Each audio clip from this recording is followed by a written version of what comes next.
આજના ટોપ સ્ટોકની વાત કરી લઈએ તો સૌથી પહેલાં ઓએમસીસ ફોકસમાં છે. પોઝિટિવિટી જોવા મળતી દેખાઈ રહી છે. ક્રૂડની કિંમતોમાં જે રીતે નરમાશ છે એને કારણે એક સપોર્ટ મળી રહ્યો છે.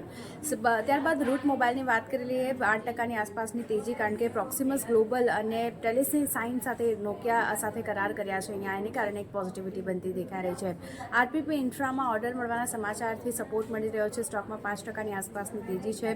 ગેલેક્સી સર્ફેક્સની વાત કરી લઈએ તો ગ્લોબલ કસ્ટમર સાથે સ્ટ્રેટેજિક કરાર કર્યા છે, એને કારણે પોઝિટિવિટી બનતી દેખાઈ રહી છે. જ્યારે કેસ્ટ્રોલ ઇન્ડિયા બીપી કેસ્ટ્રોલના લુબ્રિકન્ટ એસેટ ખરીદવા પર અહીંયા કંપની વિચાર કરી રહી છે. પોઝિટિવિટી જોવા મળતી દેખાઈ રહી છે.